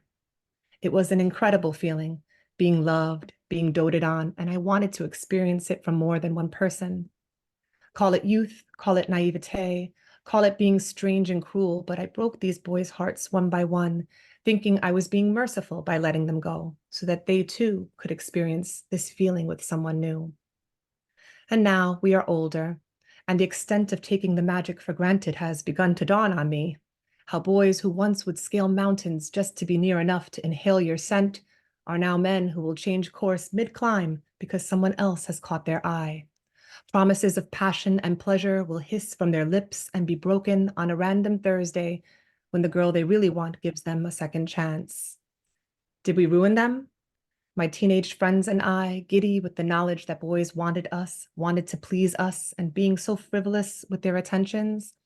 Or is this species destined to never be quite in sync, with one half fully invested, the other searching for better returns? A perpetual dance of longing and heartache. To all the boys whose hearts I have broken, back when Nas and Nirvana pumped from your car stereo, back when relationships were fun for me, but real for you. I am not mad you are now exacting your revenge. Perhaps when we are yet older, there will be some equilibrium. We will stand on the same hillside or the same city block on equal footing, warm summer breezes soothing us both.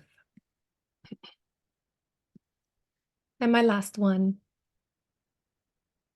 Cherry blossoms and a backdrop of heavy gray cloud. I laugh out loud while I take a photo of the juxtaposition and debate how I want to frame this image. Life, the beauty and promise of new with shadows ever present in the background, looming, or delicate joy, blooming cyclically, both in spite of and because of the dark that precedes it. Thank you so much. Open up your mic, throw roses, y'all. Wrap Two that amazing entire sets. set. It's absolutely amazing. gorgeous. Gorgeous, Wonderful, Nikki. Nikki. Oh, y'all, we lucked out.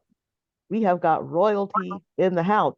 Lady Jane is about to grace us with a piece right before Avacha comes on. Um, there is absolutely no way for me to introduce this woman properly, except to say that everybody knows who she is. If you don't, you must be living in a cave under a rock, completely unaware. So that means we don't need to be bothered with you. Anyway, please, y'all, open up your mics, give it up for Lady Jane. Spoken word. Great, great to hear you. It's nice to see everybody. It's nice to see some new faces. That's awesome, you guys. So I'm sorry that I'm late. I just been working and working and working. I'm working on my new book, editing, and y'all know it's harder to edit than it is to actually write the pieces. So that's what I've been doing, but I'm glad I caught y'all. And I'm gonna do a piece that those of you that know me, you've heard this piece before, but it's just so relevant to all the shit that's going on in the world right now that I'd like to do it again. And it's called Bang, You're Dead. Women and children are running in fear from men so cruel and anger fueled, committing atrocities that bring us to tears, killing one another over man God rules. Men in soldier suits with guns and tanks, and men with lies upon their lips as they drank to bloody victories of now and when. Men in fresh pressed suits, making war, pushing paper and pen. Didn't you hear what Marvin said? Mercy, mercy me. When will it end? In the cities, they run past the bullets that fly, or lost in the desert, they waste away and die of thirst.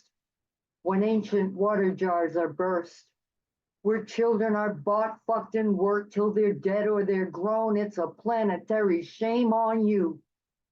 And it's all about skin tone. Cambodia, Rwanda, Sudan, Palestine, Tibet, Brooklyn, Staten Island, Ferguson, Baton Rouge, Charlottesville, and all the rest. The list goes on and on and on. Haven't you had enough yet? What is wrong with people? Oh, haven't you heard? Their God has instructed them. They got the word.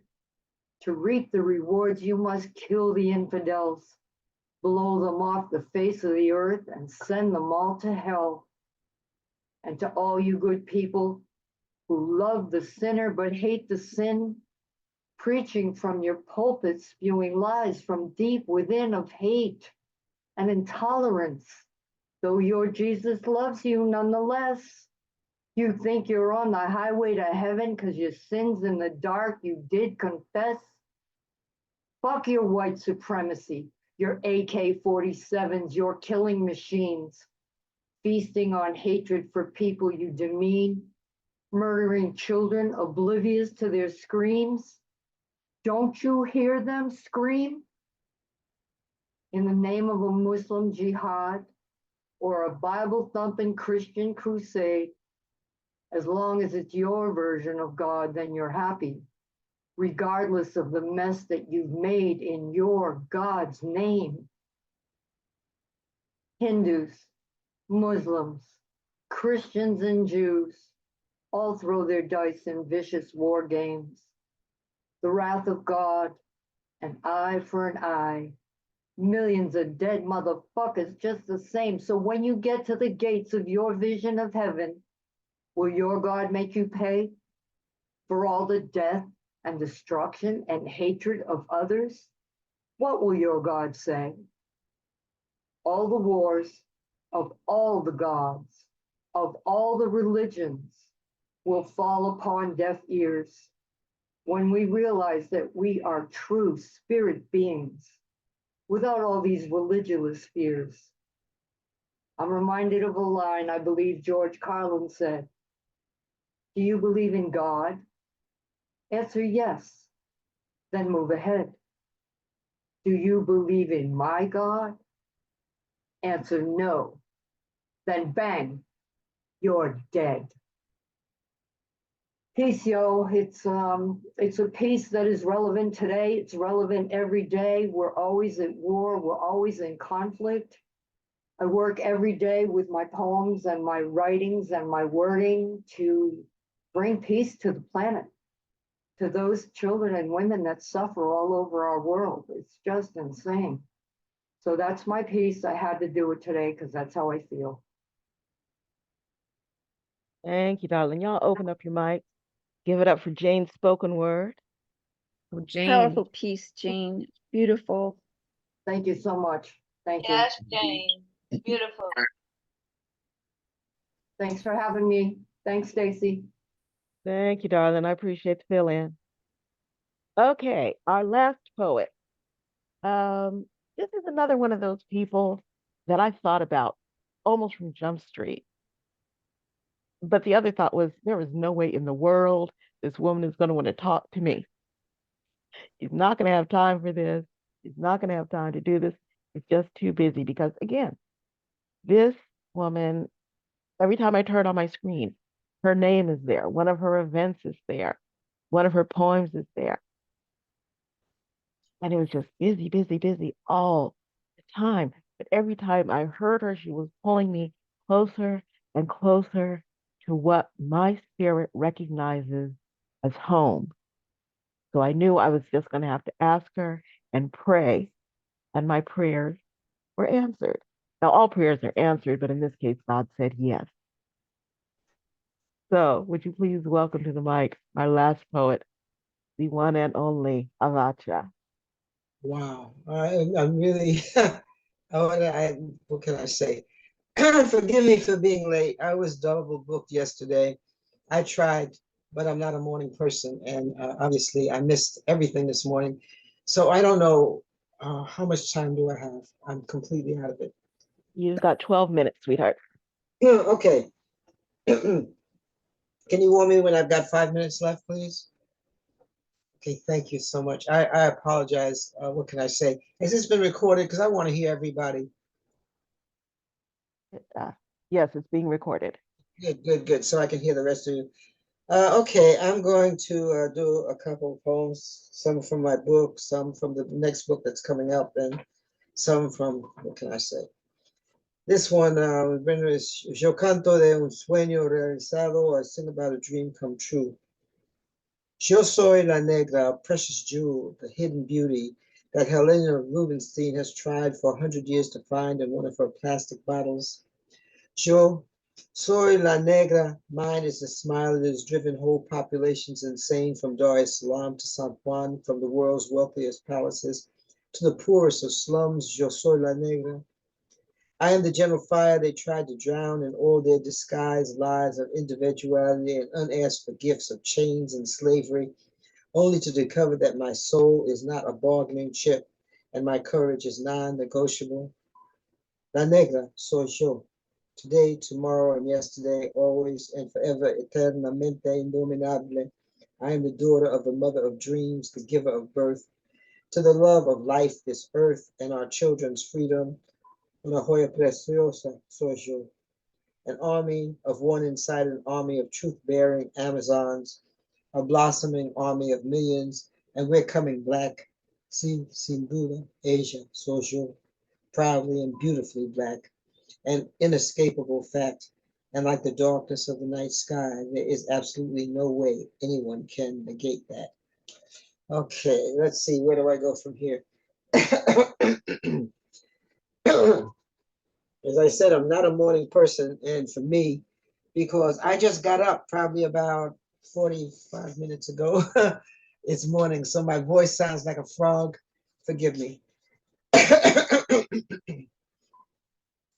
Most of you, well, no, maybe you don't know. This woman, I want to do this one here. There's an amazing woman out here in California. Her name is Sugar Pie DeSanto, a major blues woman. And some people don't know the history of this woman.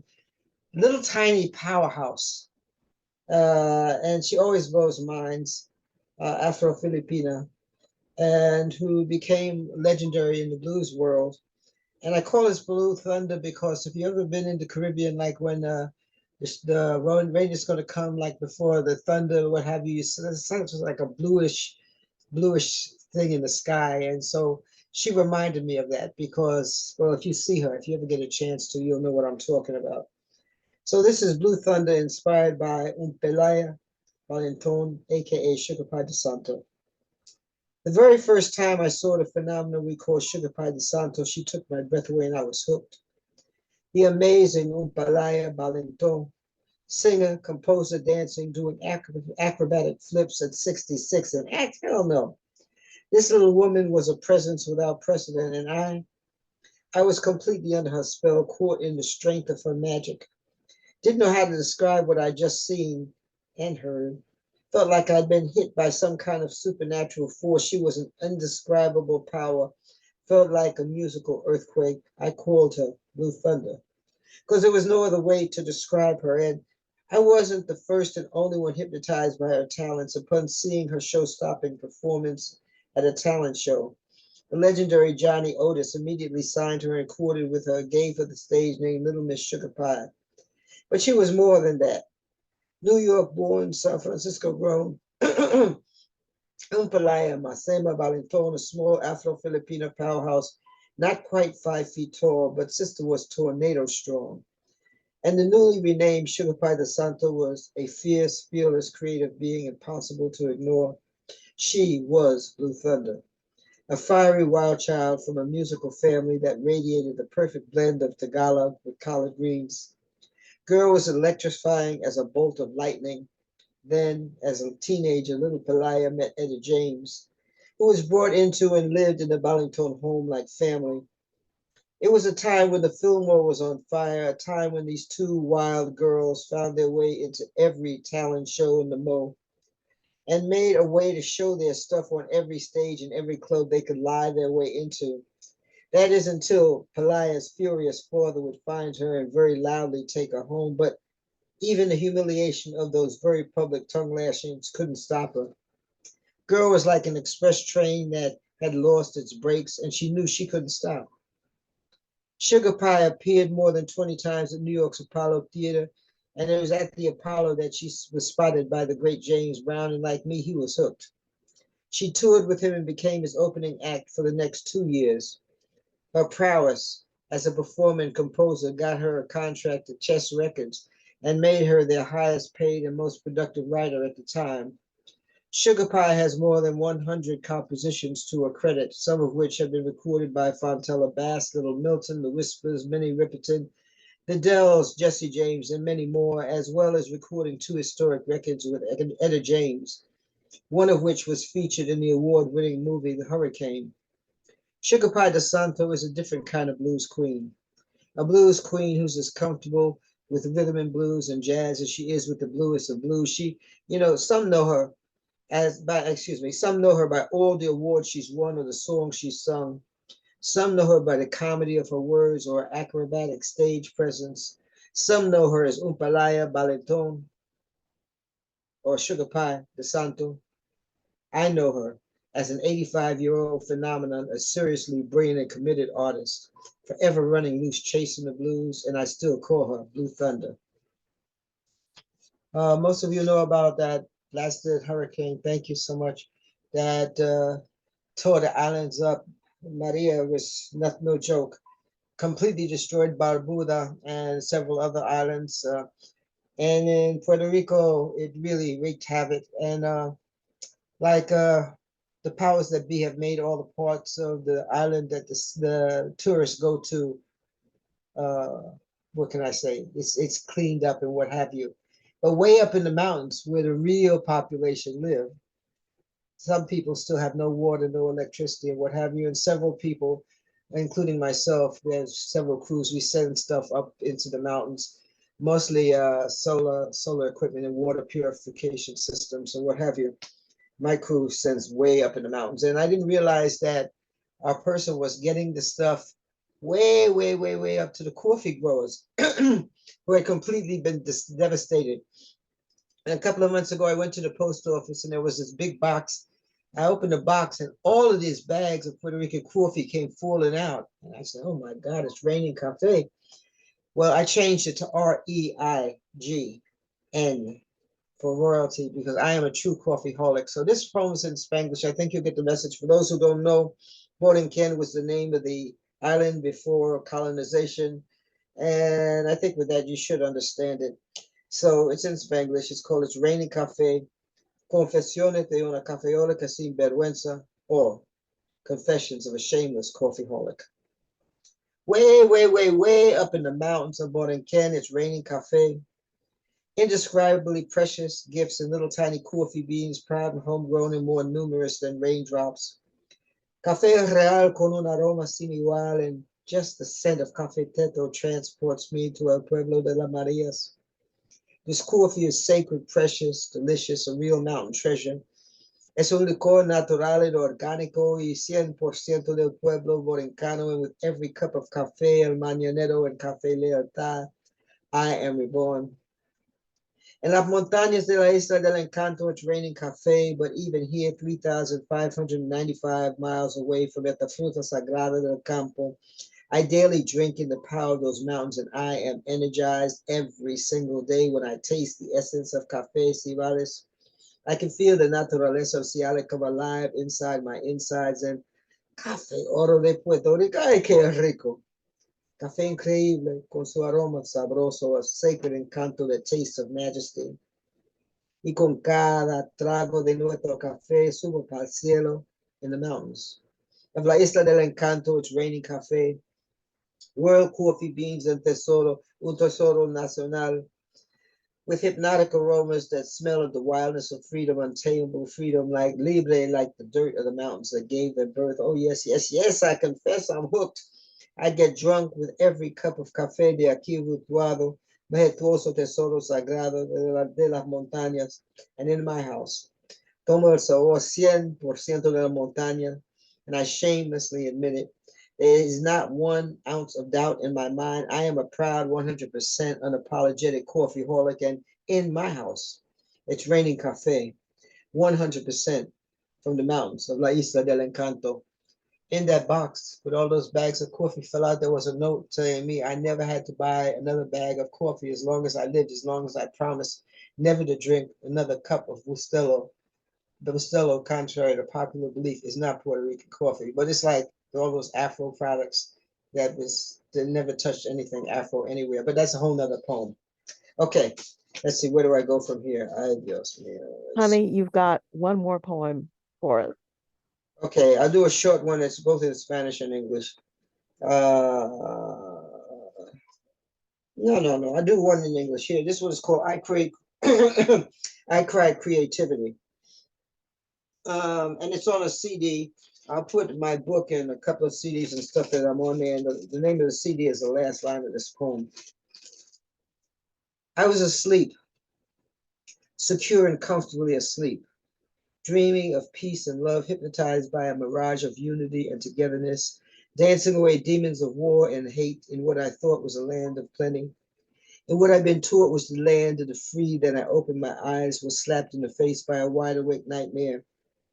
A senseless suicidal madness, a world of selfishness, insatiable gluttony, and rampant homelessness, created by short-sighted masters of fantasy, so used to dealing from their deck of unfulfillable promises that they can no longer feel anything real. I opened my eyes and found myself sadly looking at those who were empty inside and seemed to think they could fill their emptiness with all kinds of pretty things and tons of money and more and more and more and more and more money and the newest, prettier things. And all I could do was cry, cry for those blindly drunk on greed as I write, and smile as another poem is born. A poem about all the beauty the greedy can no longer see. I believe if we artists could only bottle our tears, no one would ever die of thirst. Our tears would become unifying melodies, creative, love-filled, organic, harmonious medicine, and we, an inspiring army of creativity, just might be able to heal the world one note at a time, one note at a time, one note at a time, one note at a time. Thank you for listening to my words, and I apologize again for being late. What can I say? I am a flake, and I should never commit to anything in the morning anywhere. But anyway, thank you for Yeah, I feel you, and it's all okay. Y'all open up your mics, show this woman some roses, please. Wonderful to hear Woo-hoo! you again. Woo! Fantastical. Wow. Thank you so very much. Thank you. Bellissimo. Beautiful. So, I'm your last poet. Um, we've never done this format before. It's always been get everybody together all at once. And I am really, really pleased and really proud of the fact that there are just too many of us all over the world to be fit into one show. If we had tried to do this all at once, we'd be on this Zoom until sometime tomorrow afternoon. And that really wasn't going to work for anybody. So we needed to split it up. I am daily, hourly blessed with the fact of every single Tesoro woman in my life. Y'all are not just helping me build a legacy, you are changing the entire world with every single syllable. It is beyond an honor for me to be associated with all of you. It has become necessary to my soul. And for that, I am more thankful than I can say, and so incredibly, incredibly grateful. So this last one, this poem, is the one that I have ended every single show with, or almost every single show, for about the last 40 years. And I wasn't sure when I wrote it exactly who I was writing it for, but now I know. I wrote it for us. I wrote it for y'all. I wrote it because sometimes, and you all know this, things just have to happen. And we as poets, we as women are the ones who are going to make sure that they do. The usual question is why? What made you be a poet? I've heard about how death turns some people, jail time, bad fortune. Can't claim any of that. I am a poet because even at 5, you know when the Lord is talking to you. I am a poet because God laid his hand on me and said, here am I, now speak. So if you hear something in this poem you know and believe, say amen. If you hear something you don't know but want to believe, sing well. And if you don't know and can't believe, then tip your waiter and prove you tried to keep Trump the hell out of office so you have done something useful with your sorry self. I am a poet because love laid its light on my parents' marriage. They held each other's hearts like jewels, polished with 5 girls, money problems, fights, and good times, so that when my mother said no to the chemo, no to the surgery, no to the cancer, she died smiling in my father's arms. I'm a poet because every 7 seconds a woman is raped, because every 2 minutes a child is molested, because every half hour somebody dies alone. And every hour on the hour, government commits genocide while big business pats itself on the back. Because I applaud innovation, but tradition is the fire at which my soul warms itself. I am a poet because my nephew smiles hang the stars. I have friends and Tesoro sisters whose personal job it is in life to mess with me all the time. Because my baby misses me so bad when I'm away and loves me back home so sweet. I am a poet because using the language properly is like good sex. If you can't stroke it, kiss it, taste it, and then lay it down till it screams with every intended passion, keep your damn mouth shut. I am a poet because of Aretha Franklin, Langston Hughes, Mahalia Maya, and Dylan Thomas. Muddy Evans, Sonia Sanchez, Gato Barbieri, Nora Jones, Duke Ellington, Nikki Giovanni, and Shaka Khan. Because of Alexander Dumas Père Afis, Raymond Chandler, Tina Marie, and Johann Sebastian Bach. I am a poet because when Smokey sang, let me be the clock for the time of your life, every woman in the world said, tick tock, baby. I am a poet because when I was wrong, my parents did not medicate, therapy, or offer alternative behaviors. They smacked my hand, whipped my butt, and made me hold my head up to say, I'm sorry. I am a poet because I am a Black woman in a white world whose prayers to the ancestors bring down fire from the sky that I kiss into the diamonds I want to hang in your ears. Because the words retard, fag, slut, nigga bitch are still accepted and recognized, Parts of conversation. I'm a poet because Sacagawea got jacked up on the gold dollar. Cleopatra was a sister. And because rejecting European standards of beauty, I roll out every morning so damn fine that I am illegal in all 50 states and most of the US territories. I am a poet because I know. I am a poet because I know God. I am a poet because I know He laid His hand on me and said, "Here am I. Now speak."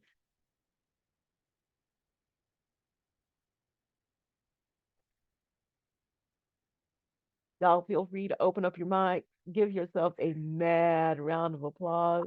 We Wow. did it. We did it to death.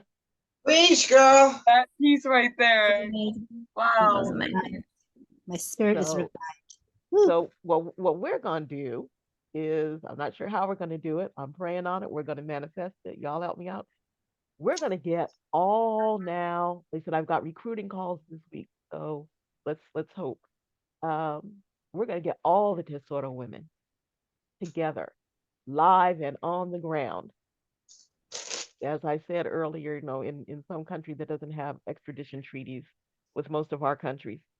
And we're just going to show up and we're going to act out and we're just going to make the mic just too dangerous a place to be unless you're a Tesoro woman. Y'all, thank you so much. I get to breathe for the rest of my life because of you. Hey, where You is this can. going to be where we're all going to be together? I don't know if I can handle it, but I sure would like to be there. I'll let you know closer we get. Okay, sounds good to me. Jitem, ladies, audience members, thank you so much for coming. Our anniversary is over until this time next year. And this time next year, we're going to do it up even bigger and even brighter because that's the only way the sort of women know how to do. Y'all have a fantastic rest of whatever season of the day it is where you are. I love you all. Thank you. Beautiful program.